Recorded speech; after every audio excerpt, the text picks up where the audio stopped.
this is Joseph Francis. How are you doing today? This is your host. Amongst all the other people in the studio that we're going to get to in a second, we are on the air live coming at you about 10 minutes late, but that's okay because we are just having a good time, everybody being here and loving the fact that we are here on a Thursday night in October, safe and sound, with everybody to bring you sports and talk about all the good stuff. Before we go any further, just want to tell you guys that you gotta hit the like button and subscribe to the channel like we always do. Top of the thing. We're trying to push that message.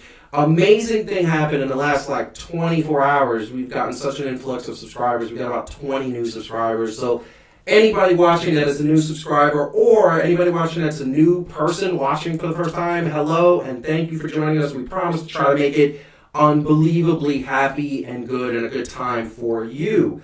That being said, I will definitely turn it over to my hosts that are in studio. What is up, everybody? My co-host, Heidi Grant, right here, and Calvin Brimfield, who's normally in virtual world, but for the second straight week in a row, he is live in the studio. How does it feel? Second week back home, because make no mistake about it, New York is your home. How's it going? You know, I'm good, man. We've just been having a good time over here, ready to give the people what they want. And give the people what they want.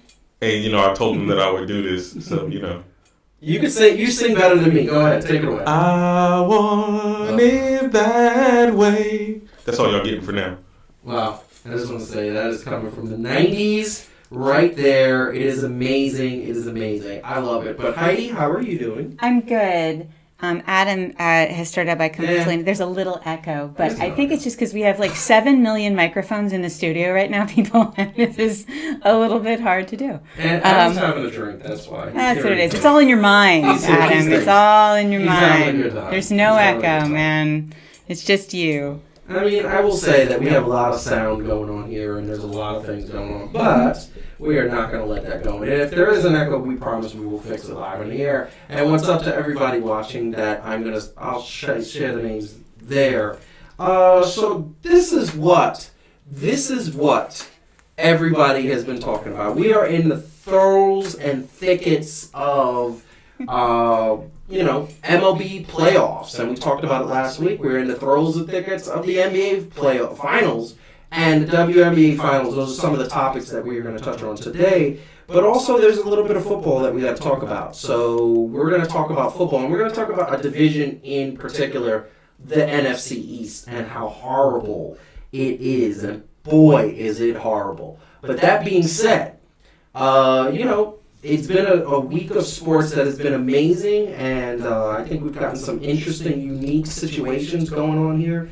And for me, and I don't know how you guys feel, and I will totally, we could talk about this, and we can talk about the fact, we'll get to sports in a second. Hold on a second. All right. So we'll get to sports in a second, because I want to throw something out there that is amazing. So Calvin, you turned 40 a couple days ago. Yes, I did. You shared 40th birthday with a good friend of ours, Gloria, as well as a good friend, and not share, but in the range, our good friend of ours, Jenny, who is October 7th, and then also my mother is October 9th.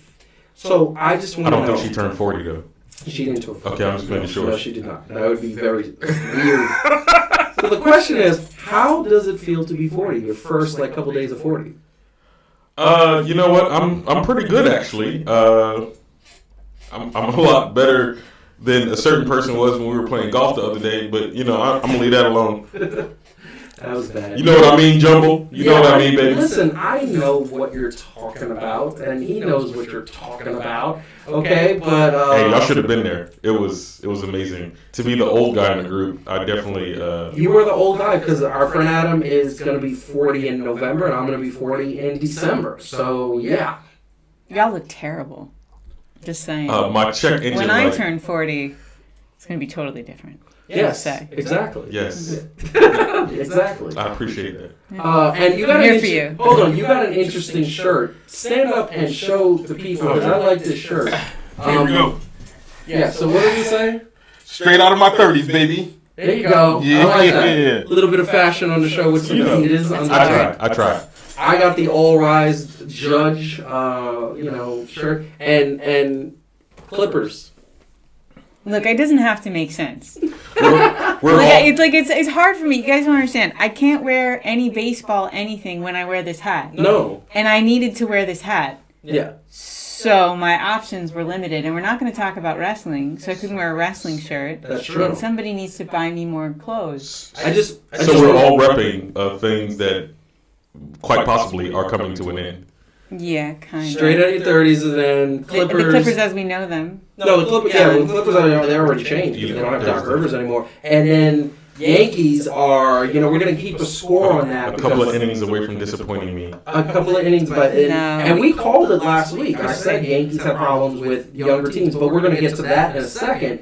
So the first thing we're tackling, let's go right into it, because one of the things that I truly believe, and it has been an amazing time, has been the Yankees. I mean, baseball has been going on, and last week, we had our picks of the playoffs coming out, and this was genuinely our picks. At the beginning of the playoffs, the beginning of the season, we had this on there, and it was just amazing times that were happening. What I can say is, as we started to pick, this was my picks, Calvin. That was kind of like we had Yankees, Tampa Bay, LA. I know there was a conflict of interest in my pick, but that conflict of interest has started playing itself out right now. I knew that it was either going to be the LA or one of these two teams, and right now it's looking kind of interesting, to say the least. And Calvin, these were your picks. You want to take us through that really quick? Yeah, as much as I emotionally want the Yankees of New York to take it all, I kind of have a sinking gut feeling that the Tampa Bay Devil Rays. Wow, I can't even get the name Devil right. Rays, yeah. I know, but I call them the Tampa Ray. The Tampa Ray. Yeah, the Tampa Rays. They will. I got a feeling they're going to eke it out. Hopefully, it's an exciting Game 5, right, and not end today. But I kind of got whoever's coming out of that series to take it all. You're sure about that? Yes. Huh. Well, you think so? Here's my question, and this is a situation that I genuinely think. Do you think that the Rays, and I'll put it back on us, do you think that the Rays can beat teams like the Houston Astros? As much as I hate the Houston Astros, they seem to be playing well, and I want to, we're going to put up the bracket in a second, but also, so you're saying Tampa Bay could beat the Dodgers? Yes. Why do you believe that? I'm so confused. Because anybody that beats the Yankees deserves to win the World Series. That's it. Anybody who beats the Yankees deserves. That sounds totally emotional. It does. No, they have a good young team. They're playing very well. Their pitching is pretty solid. Their hitting has been working for them, so I feel like they can go toe to toe with anybody that's left. And I hope that if it's Houston, somehow they beat the brakes off of them. Because I want it that way. I see what you did there. He's been singing that all night, and you worked it in. You worked it in. What did I say? I'm so confused. That's what she said. She is killing it. I am so confused. I'm on with that, what she said. She's feisty in her 30s. I am. Oh, my God. I'm so confused. So Heidi, what do you think about that? Pass. Really? No. I mean, yeah. I don't know. I don't think I have a strong opinion at this point. I mean, I want the Yankees to win, but it's looking a little bit better right now, but it's a little early to tell. Things can change quickly. I mean, here's the thing I will say, and that we are sitting up there having a situation where the Yankees. I mean, they're playing the Tampa Bay Rays. I mean, that is the matchup right now. They're up 4-1. They're down 2-1 Well, no, but they're up 4-1 in the game. But they're up 4-1, and it's the best of 5 series. And I don't know how many times we've seen in baseball history, we've seen so many times that in a best of 5, anything can happen. And I've said it a million times, and I said this last week, and I got reamed on it. We had like 5 or 6 different people say, how could you say that if you're a Yankees fan? Because I know baseball, and I know the Yankees history. I've followed the Yankees since I was probably like 8 or 9 years old, because they were a New York team. And every single time, even the 90s Yankees, and they didn't have to, and the 90s Yankees didn't have to play any young teams. Like, they played Oakland, but Oakland had young pitchers and didn't have young hitters, right? Yeah.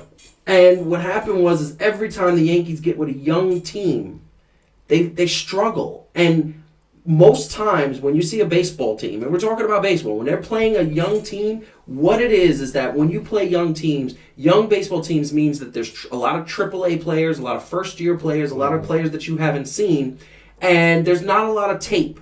But what tape there is, you have to study like over and over and over again. And if the Yankees lose to the Rays, because right now they're up and they might win Game 5. I hope so. I hope I'm wrong. But what happens is that when young teams, when these veteran teams struggle against the young teams, that means they're not preparing. That means they're not looking at them with a fine-tooth comb. They're walking in there with a swagger that they can beat these teams no matter what because they're the veterans and they know what's going on. Do you think that's happening with these Yankees? I'm going to put it to you, Heidi, because it's a psychology. It's a psychology. Mm-hmm. The psychology is, once again, it's an overconfidence of the Yankees talking. They have these sluggers and these players that know how to play. They have this amazing offense, top to bottom. Any one of the players can hit home runs. They swing for the fences every time. They're not trying to get on base. They're trying to hit the home runs. Mm-hmm. And then they have Garrett Cole, who wins any big playoff game, but no kind of big player pitcher. And what is it? And the question I have, and I'll throw out there, is you have some players that are clutch, some players that are not. And we watched Moneyball, and they said that the indication that these players are sort of confident and have the swagger is they have good-looking girlfriends. They have the rocket. Remember that scene? It's fun. That was like a scene, and that was so stupid. I thought. But, I don't know entirely if it's fair. So that's real, right? But clearly, the players are doing what they think they're supposed to do. Yeah. And whether that is ego or whether that is what the coaches are. There's an expectation of them. They're gonna perform a certain way, and that expectation is set by the fans. It's set by the coaches and the management. And so if you don't want your players to play that way, then they have to be taught to not play that way, and they have to be coached to not play that way. And I don't know whether or not that's happening, right? So it's easy to just say, oh, it's ego. They just want to, hit homers, and that's all about them, and they don't really care about what's best for the team. I think that's probably true, but I don't think it's necessarily fair because it might be that is what they think is going to win the game. And if they're not being coached to not do that or to make different choices, then I would say it's not fair to place the blame on them. And Calvin, the comment came through. Dennis said the Yankees sometimes act like the Mets, and of course we got Arlene. She's the ultimate Met fan. Talking about don't do the Mets like that. Here's the thing: we can't say that they're acting like the Mets because the Yankees are pretty much in the playoffs every year. So right there, already, the Yankees are above there. And I'm sorry. Arlene is going to kick your listen. Yeah, we're going to see her tomorrow. Thankfully, glad she's coming through to a shindig. But the point is, hold on. Annika. Yes, hold on. So here's the thing that you have to understand. The Yankees make the playoffs pretty much 9 out of 10 years. They do. There was a break where it was like 2 or 3 years they didn't make it, but they make the playoffs pretty regularly. The Mets made the playoffs one time in the 2010s and one time in the 2000s. That's twice in 20 years. So you can't even say that they're on that level. But Yankees, slugging for the fences. This team, you've watched this team. What do you think you would do if you were the coach? Well, first I'm going to say about the Mets. I'm not saying that they're bad, but I will say that when we played golf, I think that was the most people around Citi Field in the past 20 years. Yeah, that was a lot. There was a lot of people last year. All 13 of us. Yeah. Hang Yeah. Sorry, Arlene. Don't kill me. Yeah. She might. But the Yankees, I love them. Yeah. They're definitely not the same makeup of team as when El Capitan was there. Yeah. Right? I feel like there was a more complete team there, right? In that kind of leadership, having the leadership on the field as well as off. Yeah. And the quality of players. I'll say this: the Yankees kind of been shaky. The only thing that might be shakier was when Muhammad Ali lit the torch at the Olympics. Yeah, that was bad. Ooh, that's horrible. That's mean. Hey, don't beat me up. He's right in front of you. Hey, he's still the greatest. He is the greatest. But after a while. Fair. Listen, here's the thing, and this is the thing I will tell you. The Yankees have a problem with they're mashing all these superstars together. They went out and paid all this money to Stanton. He's a superstar. There's going to be ego. There's other players that don't really have that ego because they are brand new. They came up in the Yankees farm system. And then you got Gary Sanchez, who I swear you would think by the fact that the way he acts on several occasions, and even now he's having a problem. They benched him in this game that they're winning now. He played the 2 games they lost, benched him in this game that they're winning. And why are you benching a player that has the potential like he is? Because there's something wrong there. I don't know what it is, but at the end of the day, in the past, he's acted like somebody who's batting 400, hitting 70 home runs, and having 150 RBIs. And my thing is that you are the coach. I was not a fan of this coach's hire. I don't think he should have gotten the job. There were other candidates I thought deserved it better and would have been a better fit. This coach is figuring out how to manage these personalities. They lose against the Rays. I think the coach should be fired. What do you think about that? Wow, Doc Rivers 2.0. 100%. Speaking of, I think, Heidi, he's trying to say that they're lacking physics. Is it chemistry? Oh, hey. There we go. It was one of those subjects that I didn't pass in high school. Or ask my ex-wife. But anyway. Getting personal here. Anyway, I think that could be part of it, right? Like you have these people and they look great on paper. Yep. But it's how do they work as a team? And I think sometimes, especially lately, the Yankees have struggled with complete teams. Yes. Right? Because it's a complete team. The Rays are that AAA farm club that they bonded throughout the season. They were basically with each other. They weren't bonding with fans. They weren't out there mingling. They were just with the team. And they're young, and they're hanging out, and they're playing poker together after games. They're listening to music. They're getting chemistry. They're supporting each other when players are having a bad game. They're lifting each other up. Is that happening on the Yankees? I will tell you right now, there are some Yankees that are having a really good time with each other. There are some Yankees, you see Stanton, you see Judge, they're talking, they're laughing, they're joking. But I don't see it happening in the rest of the bench. The rest of the bench is kind of eh. Now, I'm going to move on to 1 second because at the end, that is really interesting. Just to kind of recap, this is the postseason, how it stands right now. Obviously, that's a little not updated. It was, and San Diego ended up moving against the Dodgers, and the Miami Marlins beat the Cubs, which was a surprise. And I will say, right now, it's looking like it could be Tampa Bay versus Houston, and the Dodgers versus Atlanta, because Atlanta swept the Miami Marlins today. And by the way, I said that the Miami Marlins were going to have some sort of comeback, and then by the time I said that and I finished typing it into Facebook, they had already lost. So I was wrong there. So I look at that and I say, look, this playoff season, the Yankees were expected to win. The Yankees were expected to be in the World Series. The Dodgers have lived up to their hype. The Dodgers have been the best team all year. They are dominating teams in the playoffs. I think they are really angry. My pick was the Dodgers. Who did you pick? You picked the Yankees, right? Mm-hmm. Okay, and you picked the Yankees, correct? I sure did. Exactly. And the thing is that I hope that you guys are both right, because I want to see Dodgers versus Yankees. I want to see that. To me, I feel like it's such a good time for that. It is such a good thing. So, we are going to move on to another fun topic, because I think, we'll totally do that. Let's see if you can work in another Backstreet Boys. Another Backstreet Boys reference? Yes. That's amazing. Once again, hit the like button if you have not. Subscribe to the channel if you have not. And tell a friend, because we are growing, and that is the goal, to grow. The sooner we grow, the sooner Calvin can stay out here permanently, and we don't have to put him back in the computer. So, that being said, take a drink, because that is the drinking game on here.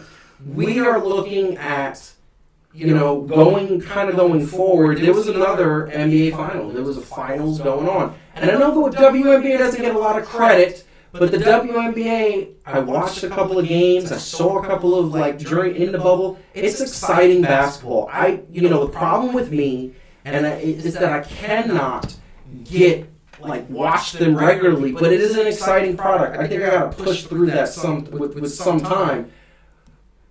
They had their finals, and the finals were interesting because they showed amazing talent, and Seattle is now your WNBA championship. The WNBA championship is your Seattle Sounders. One of my favorite humans with Sue Bird and Megan Rapinoe. I can never say her last name. One of my favorite players. Really played a hard game against the Las Vegas Aces. And I'm going to let Calvin kind of go with this. Calvin, what did you think? I mean, was it close? Or I'm going to let you kind of tell the people, was it close or not? Not really. Not really. So did Vegas even win a game? Because that was the thing. No, they got swept. They got swept. It was 4-0. 3-0. I forgot. It's the best 3 out of 5. 3-0. You need to get the best 7 out of 7, actually. I think that'll come when the ratings start to. Well, that's a tricky one. Yeah, I do believe that they should be on equal footing as far as games played. Maybe not on an overall season, but in the playoffs. They should, because it did not look like a fair matchup. It did not, because the number 2 team trounced the number 1 team. You got Breonna Stewart becoming a 2-time WNBA Finals champion, right? She averaged about 26.7 points in the finals. Yeah, that's right. That's better than some NBA players. Yeah. Seriously. And her story. So you want to talk about just athletics, okay? So let's give why this is even more incredible. Yeah. So 18 months ago, yeah, she actually tore her ACL. That's that's what Kevin Durant is coming back from right now. So not many players in general. We're not just talking about WNBA. Not many players or professional athletes can come back off of an NBA, off of an MVP season. Yes. Tear their ACL like that, and then come back, post those numbers, and become a champion again. So just about her, she's a 4-time NCAA champion. Yeah. Right, 4-time NCAA most outstanding player, a gold medalist on the 2016 team. They haven't won in years. Rookie of the Year, 2016, Yep. 2-time All-Star, Mm-hmm. 2018 NBA MVP of the league. Nice. Right, 2-time NBA champion now, 2-time WNBA Finals MVP. So then the question is, with a person with a resume like that, well, it's interesting, how did she hurt her ACL in the first place? Mm-hmm. I'm glad you asked. Oh, really? Because with all of those accomplishments, her and some other very talented, first of all, right, and very exceptional athletes in general, don't make enough money to sustain themselves, so they had to go play in, of all places, Russia. So while she was playing the game in Russia, after being the league MVP in 2018, Yep. suffers this horrible injury, Yep. right? And fortunately for her, her story has a happier ending. Yeah. But, and the other thing that a lot of people might not know is that Kobe Bryant actually mentored her pretty regularly. And she was at his funeral. She was one of the people that was bawling, and rightfully so. He meant a lot to her, and it was that Mamba mentality that she represents. The thing about the WNBA, and this is what I say all the time, great product, exciting. We talked about this with soccer, and I'm going to bring in Heidi on this because we went into a big, just kind of, first thing, a lot of people were super upset because I said the women's soccer team can beat a men's team. I really still believe that. I want to see that exhibition because the U.S. men's soccer team is horrible. And, Megan is on that team, and she's a really, really great player. But the thing that I say is that they're fighting the same battle. They're trying to get those wages up. They're trying to make it so that the players can commit to their season, don't have to play international. How do we get there really quick? Give us the ratings. What was the ratings up? I think it was up. So let me go, yes. So the ratings for ESPN, while the finals game, especially the last one, was on, was a 15% growth Nice. from last year. And the actual game 3, was actually a 27% increase. Yes. Right? So now we're not talking about numbers. We still know that because the NBA is what the NBA is and a global icon and all that other stuff. Yeah. They had better overall numbers. But actually, the NBA Finals this year actually saw a decline. It saw a decline, and that was very political. Yeah. That was very political. Yeah. Because a lot of people were tired of the political statements, and they lost numbers because of it. Yeah. Still the right thing to do. Now, WNBA, as a person who doesn't watch the WNBA, I don't, to my knowledge, right? No, not really. What is it to you that would turn you on to watching it? Like, if you were just like, if Honestly, you could, like, what would turn you on to It's that? it's how easy it is to. It's that people. So there is this catch-22 where, part of what changed things for the women's soccer team was that everybody was talking about them, Yes. and suddenly they're.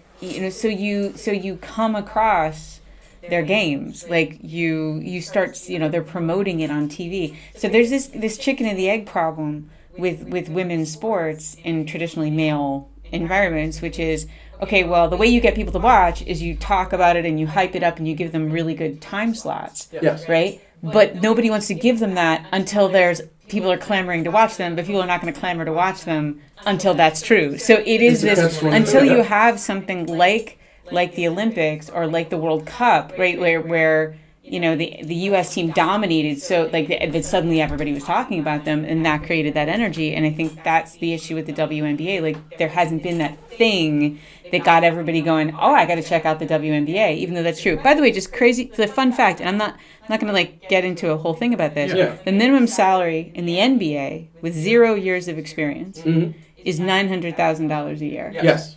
That's And- a rookie coming out of college. And Something Breonna like that. Stewart the best player makes in the NBA. $187,000 a year. It's And again, you can. This is the argument we got into around soccer, or people get into around soccer, right? Like, what are the teams that are making the money, right? Yes. But again, it's this catch-22. It's like you're not. Like, yeah, it's true, but until we promote the WNBA the way we promote the NBA, then none of that is going to change. And it's just, I'm not blaming anybody, but it's just a travesty that an athlete of that caliber is making less than $200,000 a year, and anybody in the NBA who is a rookie is making almost $1 million. Yeah, well, that's the thing. There are undrafted rookies that 100% go into the undrafted rookies that come out of college that don't go to any team. They try out a squad, or they come from the D League, and they're making $900,000. And that is the problem. But here's the thing. The thing is that there is an honest truth. The honest truth is that if the sponsors are only going to pay $30,000 for an ad, whereas opposed to the NBA, they'll pay $1 million. Well, guess what? That's where you get money from. And we all know that the NBA. Look, the NBA is it's closing in on 75 years. A really long process. And in the 80s, the NBA, people, there were a lot of NBA players that were making $200,000-$300,000. They weren't making the money. Well, And that growth hasn't happened with the WNBA. And I think the other piece of it is just that there was a longing for the U.S. to do well in soccer, and the men didn't step up. The women did. The men still haven't stepped up. and so And I'm everybody, going to say it everybody again got because excited. I'm going to interrupt because I got Brian. He's watching. The U.S. women can beat the U.S. men in soccer. Oh, I didn't And I'm say gonna that, say Brian. No, that is me because the U.S. men suck in soccer. Okay. And I don't care what That's a anyone strong says. opinion, but I'm just gonna I'll finish take that my- bet anytime. Okay, I'm going to finish my thought. Yeah, go ahead. Which is that I think part of the reason why everybody got so juiced up about the women becoming dominant was because the U.S. wasn't dominant at all in soccer at Correct. the time.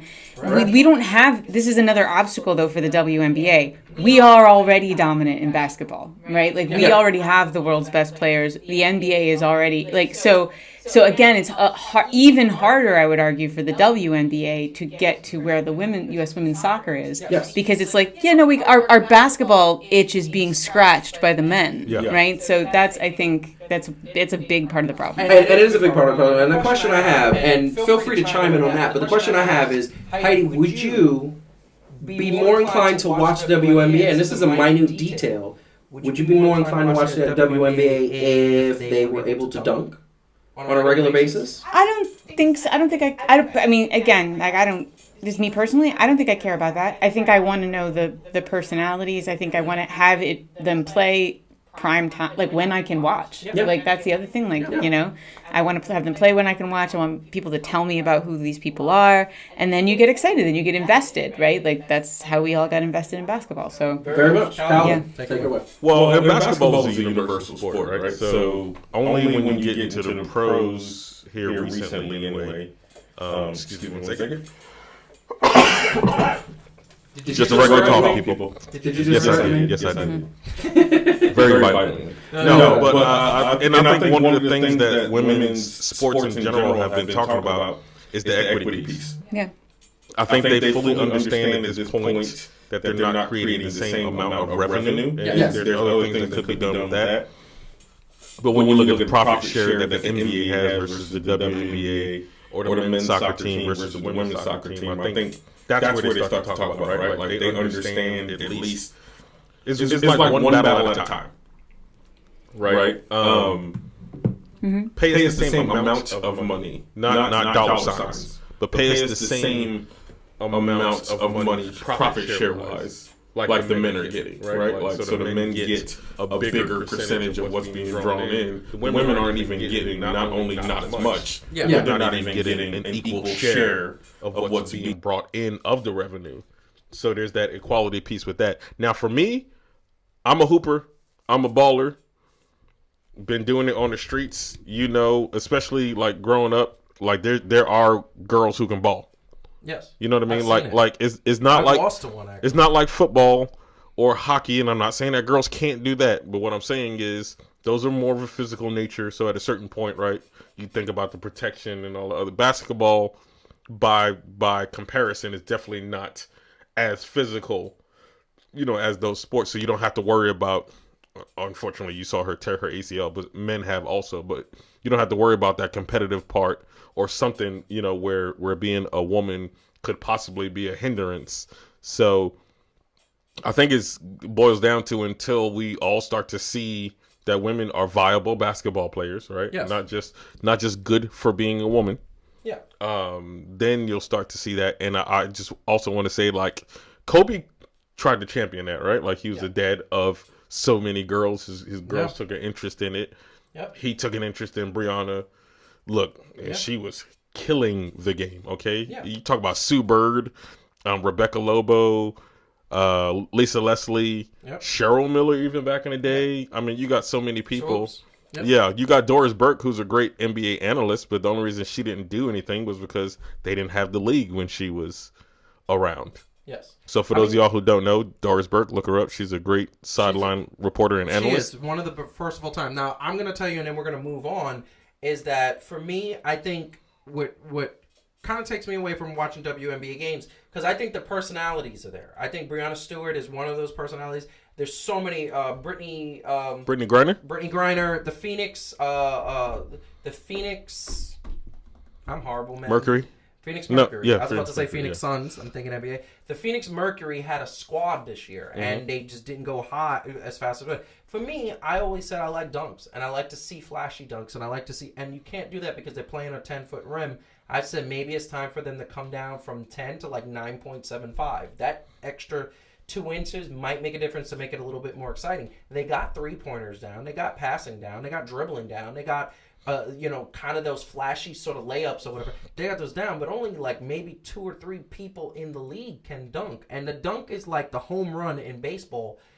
It's like it's a sexy thing. It's like you go for a dunk. Oh, everything brings the crowd to the things. I think with that, I also think that they need to stop expanding for a few years. They need to take these teams they have now, build that fellowship, and do that. It is happy. We're going to actually kind of look up the ratings of the NBA Finals a little bit later, but I'm very happy that their ratings raised. I'm very happy that they're on the right trajectory.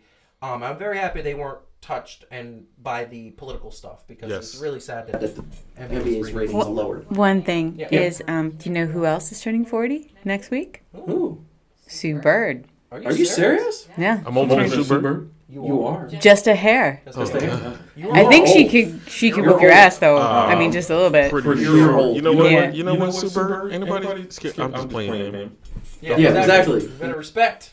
No, she's a great basketball player, and we love Baller. that. That is a good thing. That means you guys share the same sign. We are. Much love to you, Sue Bird. There you go. Once again, I want everybody to hit the like button if you have not hit the like button. I want everybody to subscribe if you haven't subscribed. Brian, really quick, you missed the baseball discussion. Want to tell you we talked Yankees and we talked MLB playoffs. But that being said, we are definitely moving on because we're going to go to a little football. Before we get into the NBA Finals, we're going to get into a little football. I have an announcement at the end, just a quick little announcement of content that's going to come out in the next week of a couple of topics we're going to have some really detailed videos on. But that being said, we're talking NFL, and we're not just talking NFL as a whole, because I think that it's a good time to talk about how trashy the NFC East is. It is literally a division of trashy players. I would love Heidi to look this up about how many total wins that division has between their entire wins right now. 3. And between 4 teams, 3 wins. And Calvin hit it up first. I didn't have to look it up. It's 3. It's 3. Because it's certainly not the Giants. They are 0-4. 0-4. And everybody else is 1-3. And everybody else is 1-3. And this was a division that hailed multiple championships, multiple divisional, competitive teams competing. At this point, it looks like there's going to be a 8-8 or 7-9 team making it from this division, because a winner has to come from this division to get in the playoffs, to be a division. No wild card team is coming from this division. That's what I'm going to tell you right now. It's horrible. And I just want to say right now, that being said, it's really bad that you have 4 teams that it seems like they couldn't even win anything. And by the way, once again, we had Dallas Cowboy fans when they were 1-1 or 1-0, or there was a point where they had a winning record, talking about, we're going to win the Super Bowl. We're going to win the Super Bowl. We won 1 victory. And then now there are no Dallas Cowboys to be spoke of. They're not on social media. They're not anywhere. These Dallas guys, and that's the reason why, and I'm not going to go into a Dallas tangent, but that's the reason why I hate Dallas Cowboy fans. I can't stand them because they will sit up there after 1 win and they say they're going to win the Super Bowl, and then they start losing, which they do every single year because they're not America's team. They come back and say, I was really busy. Work got a little busy for me. I wasn't able to comment on the fact that we lost. No. It's because you guys are cowards, and that's the bottom line. So, NFC teams. Why does the NFC East suck so bad, Calvin? Why? Well, it's tough to think that when the Patriots were having their dynasty, the only teams to beat them came from the NFC East. 2 times the Giants, 1 time the Eagles. Right? There you go. They were the Patriot stoppers.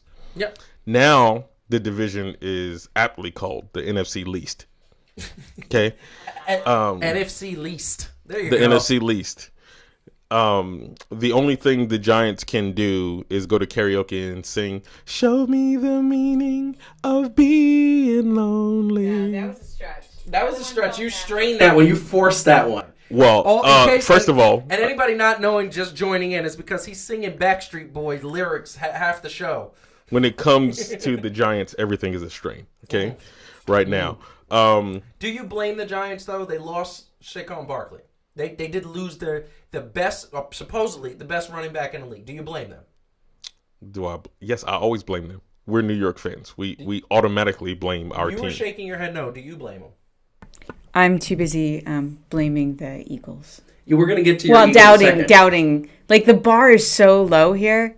I feel like they're still going to disappoint me. Okay. Why am I going to blame the Giants? Because this goes back. Walk back with me, people. Okay.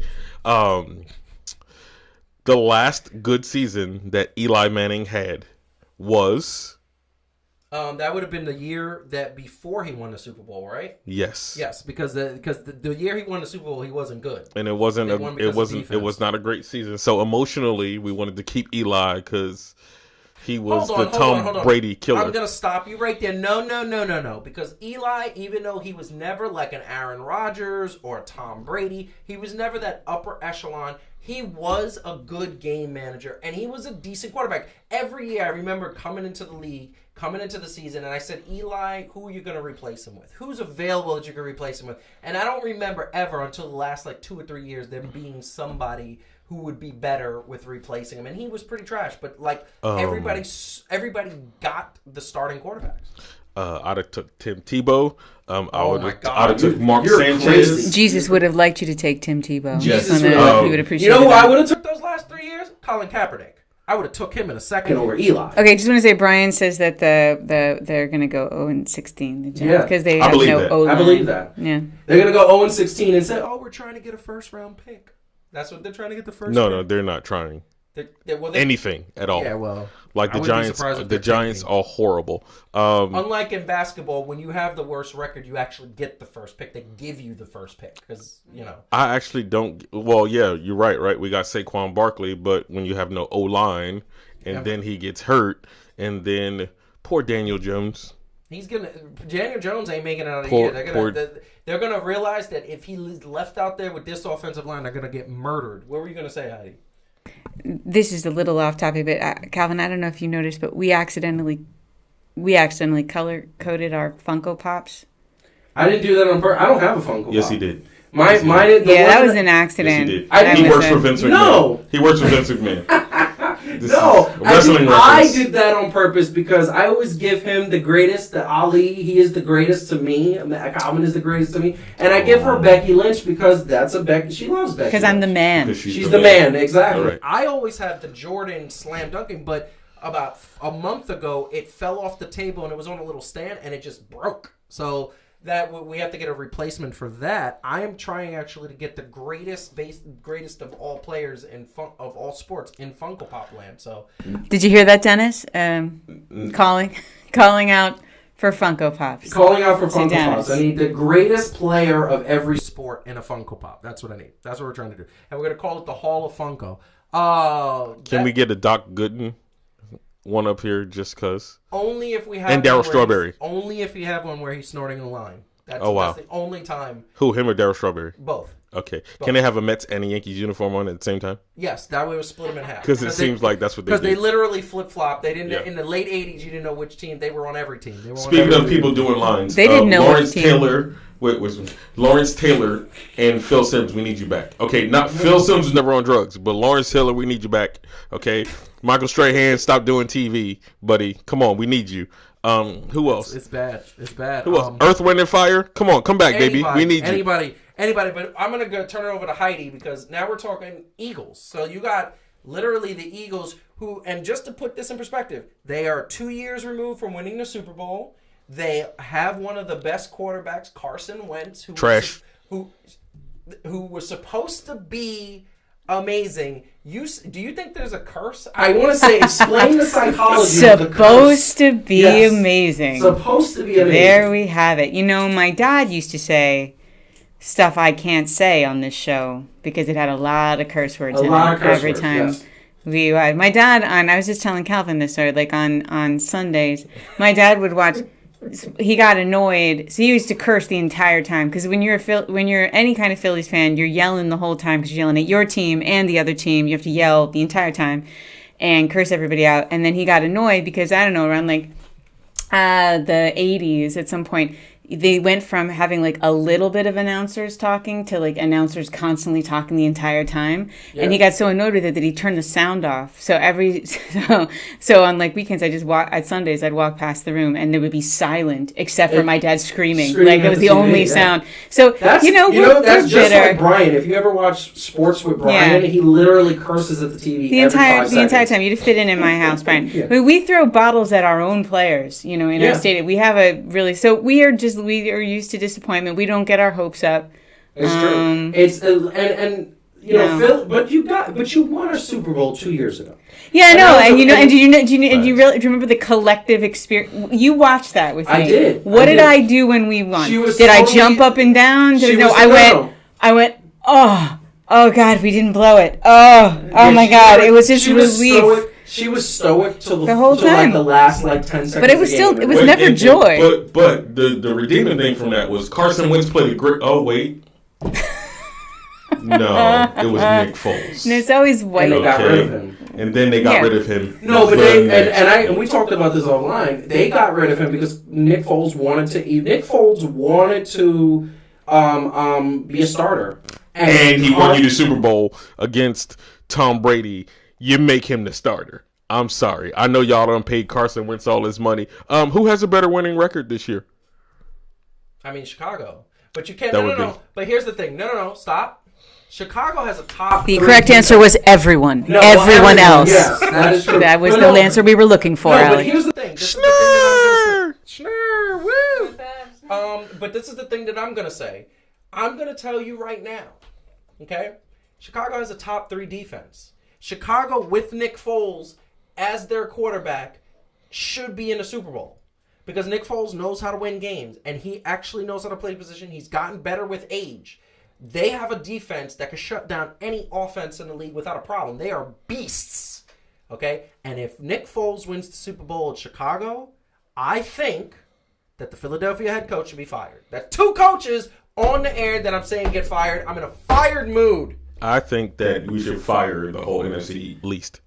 All of them. All of them. No. Everybody. Exactly. No, but everybody. The owners, I'm not sure if you can fire them, but fire them.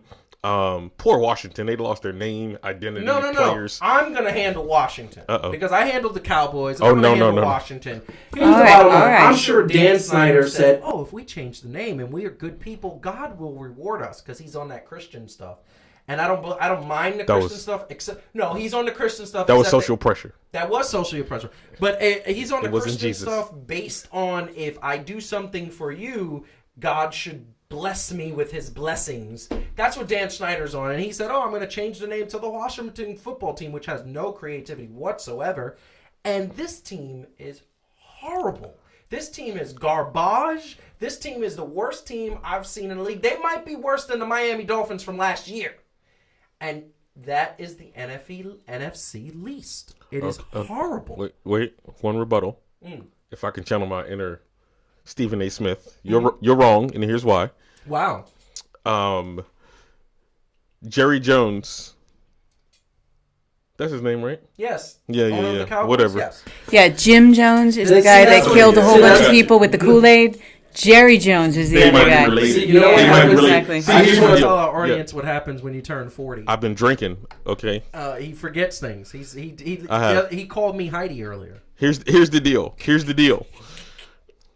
Jerry Jones should run for some political office. Yeah. Because he has mastered the ability to, and I am paraphrasing this from somebody else that said this, but it is very true. He has mastered the art of looking into your face and lying like it's nobody's business. Calls the Cowboys and Mike McCarthy should run on the same ticket with him. Yes. Because they both said, are you ready for this?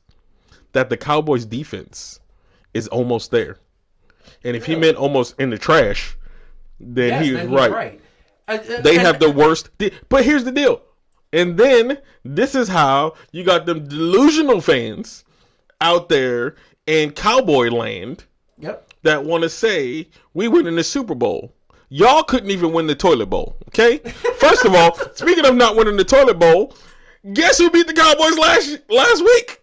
The Browns. The Browns. Yes, they beat the Browns. The lonely Cleveland Browns beat the Dallas Cowboys. It's like, look, and then they had Odell Beckham Jr. posting social media. I was actually laughing when he said that. I missed that man in the Giants uniform so much, saying, I thought you guys were going to beat us because you didn't. And they didn't. Listen to me. I feel bad for Dak Prescott. You know what? I would trade Daniel Jones for Dak Prescott in a heartbeat. Why? Because the Cowboys don't appreciate him. Get him in a Giants uniform. And we need a quarterback who could run. Because here's how the Giants actually look decent. When Daniel Jones takes the ball and runs. You know why? Because he's not depending on that O-line. So what happens if Dak Prescott, who's faster, quicker, more evasive, does what Daniel Jones has, he'll be the starting running back. To be fair, I would trade Daniel Jones for Dak Shepard. Wow, that's sad. I don't even know who that is. But. What? Who is that? He's the actor. That's Kirsten. What's her name? The chick that played Anna in Kristen Bell. Kristen Bell. That's her. He's Kristen Bell's. Oh, Dax Shepard. Dax Shepard. Yes, he played blonde guy. in. Very funny. He played in the remake of Chips. He kind of looks like Zach Braff if Zach Braff was blonde. It really First doesn't of all, matter. he is uncultured. Right. I just want to let y'all know that the host of Fan to Fan is uncultured Dax right Shepard. now. First of all, what in God's green? You said that you would trade him for Dak Prescott. Yes, and I said, to be fair, I would trade Daniel Jones for Dax Shepard. Yeah, well, right now. I just want to say multiple major media sports stars. Molly Curran, Danny Dimes. I don't understand. I don't know how to understand. Molly Curran Rose. Put some respect on her name. Listen. Oh, sorry. Yes, I'm a fan of her. She's great, but she was all last year. Danny Dimes. Why would you give that man a nickname? That's because she a fan. He doesn't deserve it. She a fan, You gotta baby. earn a nickname. Anyway, we got to move on because we have one more topic. Can I also trade the a man Giants, who's earned a nickname. I think we're going to discuss. But can I also trade the Giants offensive line for the Rockettes? Yes. Okay. I think they would guard him a lot better. It sounded for a second like you said the Rockettes. Did you say that? Like the kicking and dancing? Yes. I think that they would do a better job. Okay, yeah. Mm-hmm. Yes, they would do That's it. right. I don't even believe. I can't even fight that. That being said, if you haven't hit the like button and subscribe to the channel, please. More subscribers, the best thing. And like I said, we've gone to 270 some odd, 75, 78, something like that. Did you threaten me again? I did. Wow. Every time there's an amazing meme of Negan from The Walking Dead that it says #cough, and he says, "Pardon my goddamn French, but did you just threaten me?" I love that meme. It's so amazing. It's so funny. I've been doing that to him all day. We are going to talk NBA Finals. It's the last topic of the night for the third week in a row because we are wrapping up the NBA Finals. By the time this show goes off the air, they'll probably be in halftime. They'll probably have a winner already announced. They play tomorrow. I don't believe in any way, shape, or form that Miami is going to come back. That being said, we are talking about the NBA playoffs. We are talking about the NBA players in so many ways. So that being said, it is amazing to me that what we have in this time, and you know, we have these Warriors going at it, bubble. Those are the Lakers. They're trying to get to where they need to go, and it's the NBA Finals, you know, in the bubble. So it's the NBA bubble. That's basically what it is. And right now, for those who don't know, and there might be some of you out there who don't know, because a lot of people are not watching sports and are not watching the things that were gone for so long. This is what it is. The Los Angeles Lakers are playing the Miami Heat. They're up 3-1 in the NBA Finals. And tonight, as a homage to them winning the championship, they are undefeated in the Kobe Bryant Mamba Black uniforms. They are wearing those tonight as they play for the championship, and Miami staves off elimination. So, what I will tell you right now. Wait, we just have to point. Calvin and I have to point out that they are not playing till tomorrow. Oh, they're playing tomorrow. But they're so. But they might. That's how bad they are. They're going to lose tonight. I mean, I thought it was actually tonight because they had off last night. They already pre-lost. Miami's not winning this. Miami's not winning this at all. And I've said it a million times. That you picked the Lakers, so that's your team. King James. Yeah, you picked the Lakers. Me and Calvin picked the Clippers, so we don't have it. What have you noticed watching these games? And then we're going to pick out who do you think the Finals MVP. I got some interesting stats. And we got to get the ratings for the Finals because the ratings apparently are very low, and it's because of the political aspect. A lot of people don't want to watch the political aspect. What have you noticed? Has this been one-sided? You know, it pretty much has. Mm-hmm. It pretty much has been. Miami has fight, and you can make the argument that when Goran Dragic went down and when Bam Adebayo went down, it made it less of a contest. Yeah. But then you had Game 3, and I think what happened. So this is different, right? Usually I'm like, oh, I can't stand when players get a little too cocky for their own good. but I think Jimmy Butler had the right amount of arrogance and bravado to say, "Oh, y'all are in trouble," right? Because one, he was killing in that game. Like, he was killing in that game. They couldn't stop him. Two, you got to have that level of belief, right? To hang in there with anybody. Yes. If they did what we're doing as fans and we get to say, you know, oh my God, like the Lakers are going to kill them, right? If they just went in there like, oh, they're going to kill us, then they're going to get killed. And right? That's true, but you had to know that they had to know they weren't going to win this series. I don't think you can. I don't think you can. I don't think you can play. I mean, you could have said the same thing about the Nuggets, but that's why the Nuggets did as well as they did, because they did not accept that they were not going to win. So here's the thing: not going in. Definitely after those injuries happened, you had to know. And I understand what Jimmy Butler did in Game 3 after they lost those injuries, and the people didn't. You know, I get that he put them on their shoulders and they won that game.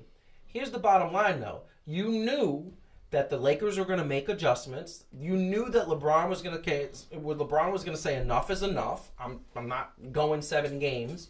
And you knew that AD was somebody you couldn't hold because the first 3 games AD dominated your big men. Like, it wasn't even close. It was pretty dominant. So any rational person, in my opinion, would say, okay, we're going to play hard and I'm going to play hard, but we're not winning. Except for everybody that lives in South Beach. Shout out to South Beach. Yes, and as a fan, you hope that you're wrong, but they had to know that the Lakers were going to be not. You were not going to beat. This is the thing that they knew, that if I'm a Miami Heat fan, it's the same thing I'm dealing with the Yankees, right? I know that the Yankees are not going to beat the Rays. I hope I'm wrong, but history has told me that whenever the Yankees get on a young team, they squander, and they get all this bravado, oh, we're better than you, and then a young team slaps them in the face, and they do nothing about it. Now, what I say is that as a Miami fan, and I know some fans are not that rational, it's not scientific. They're just like, oh, I want my team to win, and my team's going to win no matter what. You know damn well that LeBron was going to motivate himself with Kobe Bryant, with the ghost of Kobe Bryant, another championship, and the fact that he wants to prove that he's the greatest of all time. So I would say, just in response to that, so you have to separate the fans from the players. Because you can say, well, the fans should know. But the players can't think like that. The players can't think, there's no way we're winning this. Like, you don't win if you think that way. So they can't afford to think like that. The other thing is, weird stuff happens. As a person who had a very, very solid fantasy basketball team, that, injuries happen. LeBron can get injured, AD gets injured, and that would radically change the game. So you're never done until you're done. And yeah, the injuries happen on Miami's side, but there's always that possibility that they would get lucky, that some people would have a bad game. If you look at the difference so you have Game 1, it was like they were up by 18 points, but then Game 2 is up by 10, the Lakers won. Then it's flips. So then it's the Miami by 9, and then it's and now the difference in the last game was 6 points. So it's they're not blowouts, and you could imagine thinking our luck could turn. Somebody has a bad game. Somebody has a Paul George kind of game. Oh, well, that was true. And, but here's the thing that I'm going to tell you right now. Those scores were misleading. I watched these games. The Miami Heat in the games that seemed close at the end were never this close. What happened was at the end of the game, when the Lakers had it all they took their players out. The Lakers literally took their foot off the gas, and Miami said, let's try to make some shots. And the bench, the garbage time players were making shots. Yeah, and I can appreciate that. I just think, you don't quit until you're done. But your point around what the fans should be expecting, look, I've been sitting here the whole time going, Lakers, perfect confidence. And you were Lakers, just lucky. Lakers. You were just lucky that the Clippers decided to go get hot wings at a strip club. Well, I don't think it's so much as luck lemon as my pepper wings, spreadsheets. But and they would not have beat the Lakers. You know what? I was a person who picked the Clippers to win, and I told you mine had to be more. I compared the Clippers to, and we talked about this offline this morning. Yes. I compared the Clippers to the Raptors because it seemed similar, right? A team that was clawing, and I do not believe that it was because of West Coast versus East Coast. I believe that they were the same type of team. I just think that Toronto had more complementary pieces for Kawhi and everything else Yes. to win, Toronto had a right? better team. And some luck. I mean, there was some luck there with the shot and all that other stuff. And this is what's going to happen. And when you're a team, and this is what the Lakers are doing, let me tell you something. We're going to get into who's the MVP for this series, and obviously we can pick now because it's going to be a Laker. The Lakers are winning this series. What I want to say is that this is a league. This is a league that is very much about the 3-point shot. If you don't have a 3-point shooter, a sniper on your team, you're not going to win. And this is what has happened. In the finals, Rajon Rondo has become a sniper. Like, who thought that was going to happen? Rajon Rondo has become Jamal Murray all of a sudden. He's revitalized his career. And it's every time AD is being double teamed, they kick it to Rajon, they kick it to Danny Green, who's not having the best series, but he still makes those big shots when they need it. And what happens is that if you're in Miami, you're down by 8, you get a bucket, now you're down by 6, you're like rah rah rah, and what do? They kick it out 3-pointer. Now you're down by 9. Oh shoot, there's a steal. Now you're down by 12, and now we're back to demoralizing. That's what championship teams. This is what I'm going to say. That's a great point, Calvin. Go ahead. I'm going to put some stats up on the screen. Yes. So I will say that what needed to happen for the Lakers to win, is happening. They stepped up. Yep. When they needed to with their 3-point shooting, because for the season, if it went by that, then this would be much more of a series because Miami by far is the better shooting 3-point team. Right? Now the bubble definitely helps, right? Because what you don't have now are rookies that have to go to an opposing team's arena, especially let's be real. Especially the Lakers in the finals, playing for Kobe, going for their 17th title. LeBron, are you kidding me? All the talk last year of Kawhi being the king of LA, LeBron heard that, and LeBron is not happy with that. And LeBron, if he wins the championship, he has his throne back. I just want to say really quick, I'm going to let you finish, and then we'll put up the stats. Brian, I'm getting to your comments. And first of all, and there's some comments on the thing. I'm getting to your comments. Make no mistake about that, because he made some baseball. Baseball was my first love. You don't go to baseball. Baseball I've been watching since 1982 when I was a wee tyke. That being said, continue. Yes. So there are a lot of things that, honestly, that would have played in favor for the Heat. The Lakers have been able to capitalize on, right? Because who knows what this series really would have looked like if they had to go to Miami, right, for a game. I mean, that's that fans being in attendance, the home court. There's no home court. But I feel like Duncan Robinson and Tyler here, ballers. Don't get me wrong, ballers. They know how to play. They're young. I don't know how they would have handled post-season, like I said, that atmosphere. You know what I mean? With all that the Lakers are playing for, I don't know if they would have been able to perform the way that they did. And you've seen the look. They are young, and Tyler Hero, in game 2, was it game 2 or 3, whatever, making those snarls. Game 3. Game 3 making the snarls. By game 4, he was sad like a puppy because he is a young puppy. So here, I'm going to put up these stats right now. This is the stats. AD and LeBron. Those are the leading candidates for MVP finals MVP. Obviously, LeBron, 27.8, 11 rebounds a game, 8 assists. And, here's the bottom line, though. And I've said this a million times. The stats support LeBron being Finals MVP. But I don't think LeBron was the most valuable player. Now, don't get me wrong. He is the most important player. And I think the most valuable player and the most important player are two different things.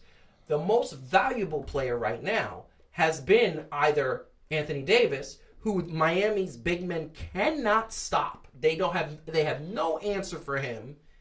And it has been Rajon Rondo. Most valuable. Now, most important, these two players wouldn't be as great as they are right now if it wasn't for LeBron James. So, I'm going to go Heidi. Who would you pick as your most valuable player? King James. I understand the I understand the distinction you're making, but I don't know that I agree with it, because I think that the most valuable player is the person that if you take them off the court, things don't work the same way. Mm-hmm. And if we're saying that, apart from the fact that his stats are very impressive, if we're saying that LeBron makes all of this possible in a lot of ways, then arguably those other players don't play as well without him. I think he's just essential. Yes. I also have some fun, so I'm going to let you answer, Calvin, but I found some really fun stats about LeBron in postseason. that are just crazy. But Go ahead. But you say yours now. So I'm gonna say why LeBron. Why do you think it's LeBron or AD? You have to say which one you. That's why do you say it's LeBron James? No hate against AD. No hate against AD, and it has nothing to do with what he has or hasn't done before this, right? But I will have to say, given the fact of age, also, so when I look at it, it is what they're able to do. But think about most people, right? Like, you just don't expect them at age 35, which in basketball, when you came in at 18, is ancient.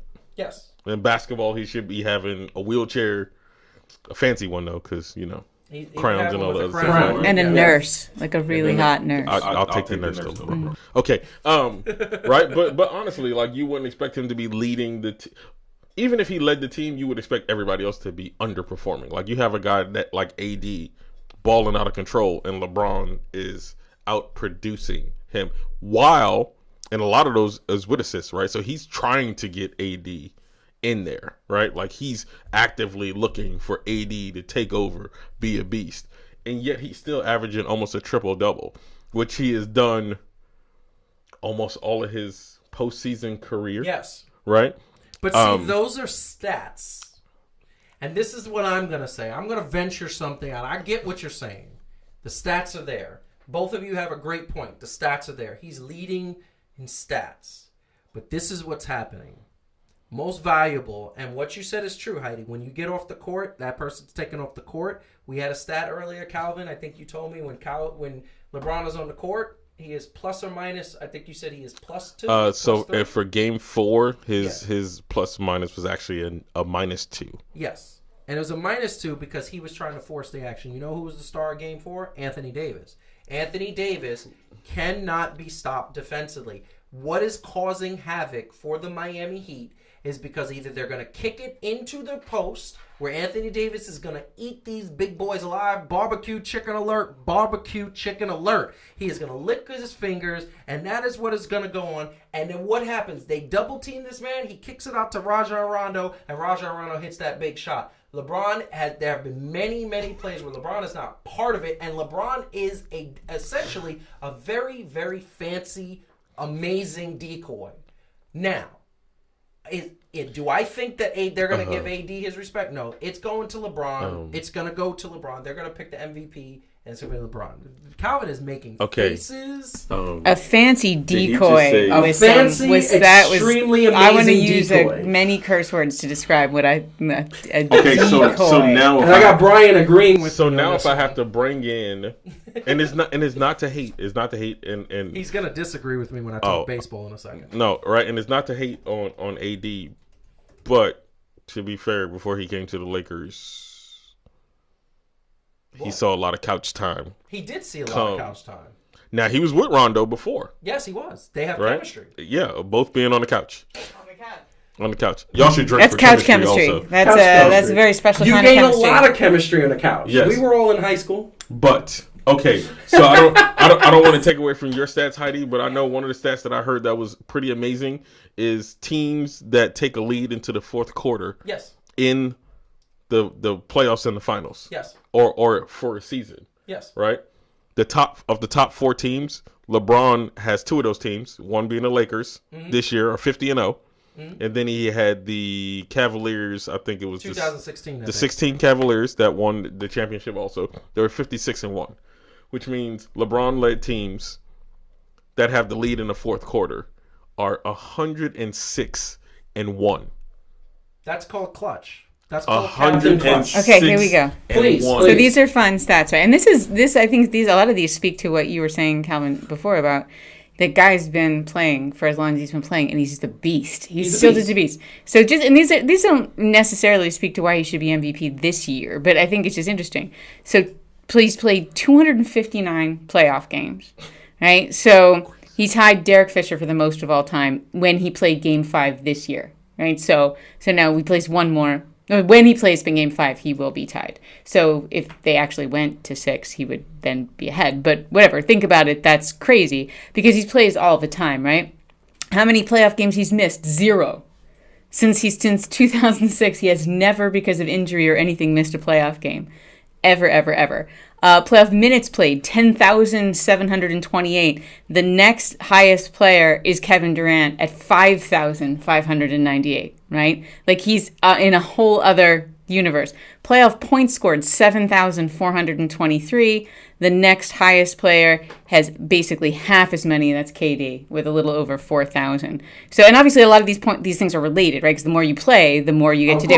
Playoff assists. Career stats are really hard. But here's the thing: playoff. So he's got the points, right? And then there's playoff assists. He's now second in career playoff assists, only to Magic Johnson. Yes. Right. So closeout win percentage, 79.2%. He has the highest win percentage, closeout percentage of anyone in the NBA. So you just see all of that and you go like, he's still performing at that level at 35.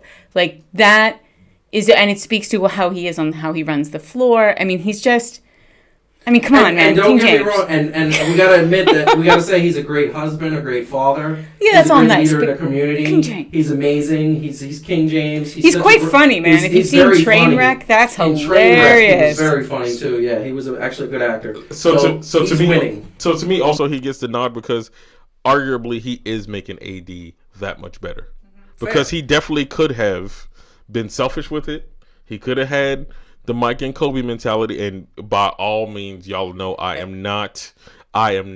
Yeah, he's not better than Michael Jordan. No. Okay, I'm not. Let's stop that. Let's stop that. No, Anybody who listen. says LeBron First James Can we is just better than not Michael have this Jordan. fight again? No. Anybody who says that LeBron is, James is better than Michael Jordan doesn't know basketball and needs to stop. Don't Okay, talk. but What I'm nobody's saying saying is, that. yes, but all I'm saying is, right, that he's performed at a higher level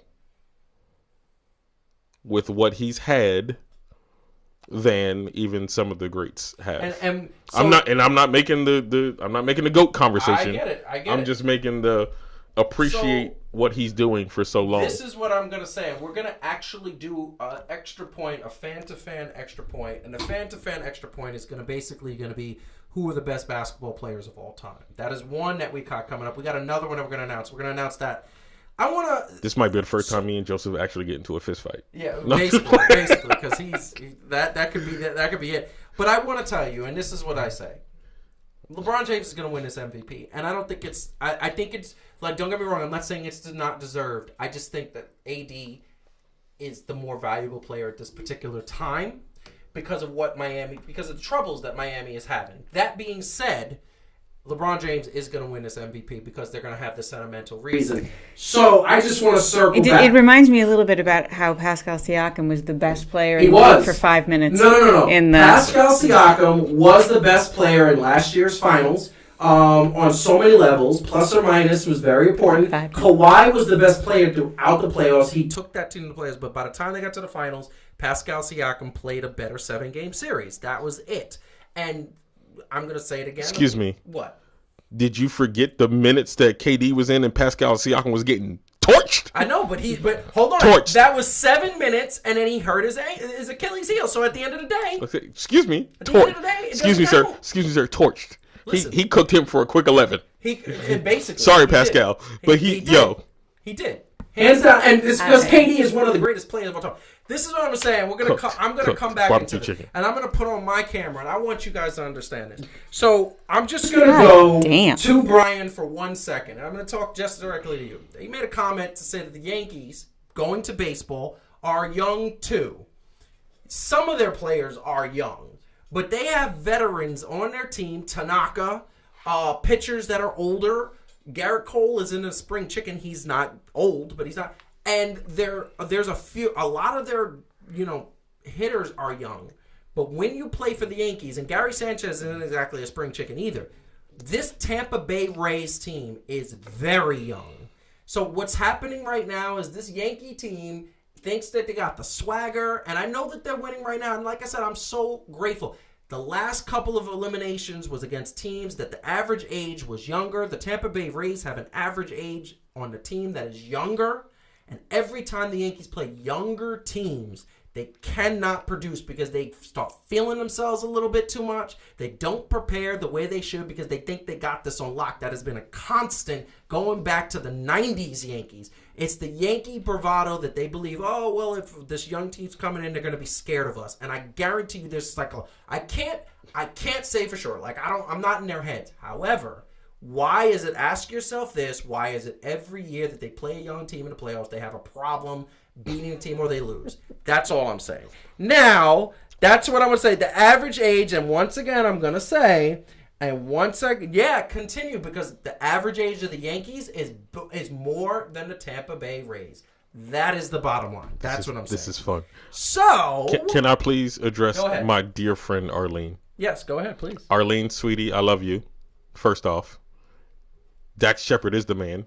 Two, I might start rocking with the Bills because I actually like their color scheme, but that's a different story. Please. The Yankees just won. Go Yankees. I love that. And I hope I'm wrong. I really, really hope I'm wrong. I'm a Yankees fan. But here's the difference, Arlene, between the Giants of New York and the Cowboys of Dallas. We, overall, as a fan base especially, understand and recognize that our team is a dumpster fire. Yeah, and we will publicly call them out when we need to. Yes. If we have the conversation, right? Somebody goes, what about your Giants? They trash. We know this. Like, we'll say that like within a heartbeat.